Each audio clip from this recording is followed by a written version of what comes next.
Now, with the year 2020 almost wrapping up, many fans of XXXTentacion have probably forgot about his court case. Now, if you are a massive XXXTentacion fan like I am, you should probably be really informed on how the case of X's passing is currently going.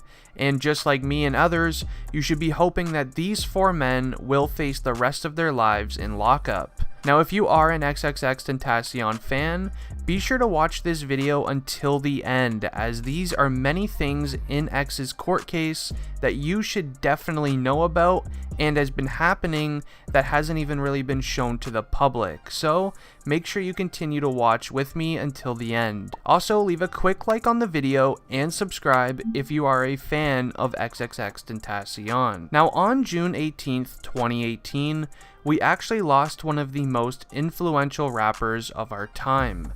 Now, that is the day that X passed, and we lost him forever. Now, on that day, XXXTentacion went to the Bank of America to withdraw a lump sum of cash before heading to Riva Motorsports, which is a kind of more like an upscale seller of motorcycles and boats in Deerfield Beach, Florida. This is the place that you would go if you wanted to buy a more expensive and nicer type of motorcycle. So obviously that's where XXXTentacion would be buying it after signing a major label deal worth over $10 million.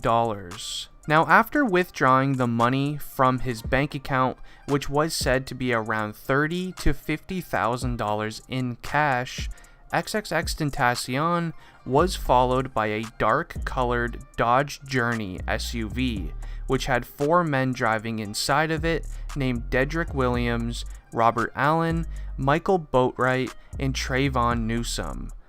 Now, it wasn't until 3:30 p.m. when XXXTentacion would arrive at Riva Motorsports and actually entered the building with his uncle, and that's when 2 of the men from the SUV followed X into the store. Now, this was actually some information that I just found out. I had no idea that the 2 men that were in the SUV actually followed him into the Riva Motorsports store, and I even have a picture of it on the screen for you. Now, over about an hour later, when X was kind of done shopping, XXXTentacion left the motorcycle shop in his BMW i8 and started driving out of the parking lot.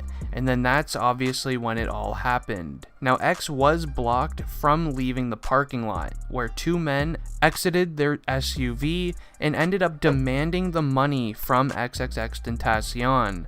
Now, this was the part where X did not want to give up the money, and due to a little bit of a fight and ruckus going on, that's when we all know what happened next. Now, these 4 men did what they did for an alleged $50,000, which to me personally is absolutely ridiculous and makes me sick to my stomach. But luckily, there was tons of security cameras recording these 4 men following X everywhere he went that day.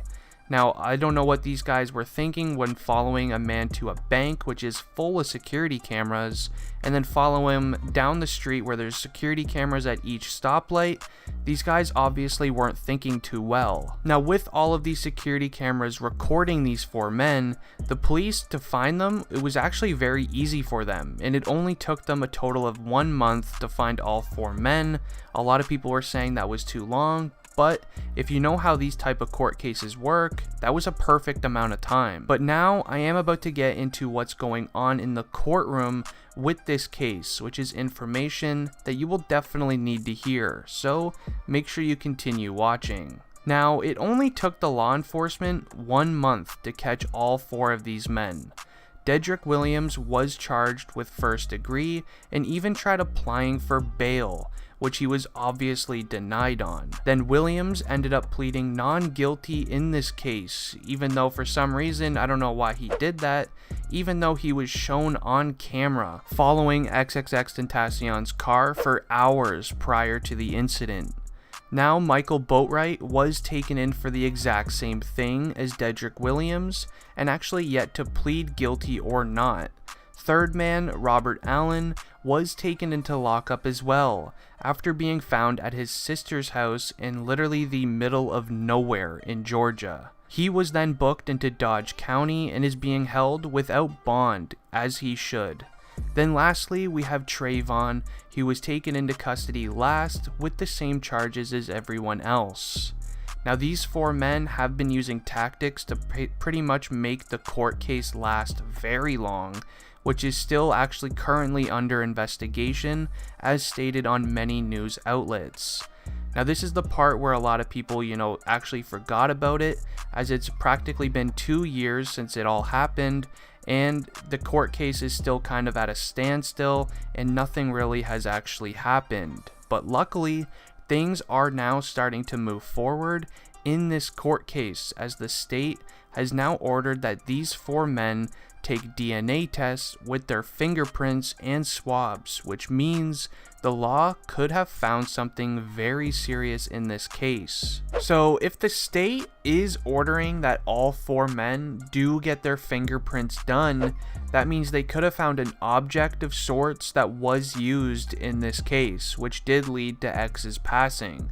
Now this will be a huge thing for this court case, as we could finally see it start getting in motion, and we could see these 4 men actually get sentenced. Now I'm not saying that this is 100% the reason on why these 4 men were ordered to take their fingerprints in court, but if it is, that means that this is huge, because that means the law found an object that was used in this court case, and that is usually what makes the court case actually start to get in motion, as it's still in under investigation stage and it's been around 2 years, so it's at a kind of a standstill as of right now, and I would love to see it start picking up sometime soon, as I'm a huge XXXTentacion fan, and I want to see whoever did this to him, actually have a consequence. Now just before you guys do comment, yes, I do know that this happened a very long time ago. X passed around 2 years ago, but as I showed at the start of this video was requested by one of you guys, one of my subscribers who I deeply love, so if there's ever a video request, I'm gonna make it. And maybe it's because I do a good job at explaining on how things happen in the music industry. I'm not 100% sure, but in this video I did share with you how X actually did pass, and I just shared some very exclusive information about his court case that I do believe all of his fans should know. And I didn't want to turn down a video idea due to the fact that without my subscribers, I wouldn't be where I am today. So that's why I did make this video. Yes, I know I'm 2 years late pretty much, but I thought it was a very good informative video that I wanted to share with my subscribers. So anyways, I hope you guys did enjoy this video. If you did, please leave a like on it and subscribe if you are new to the channel. Anyways guys, it has been District Trending, and I'm out. Peace.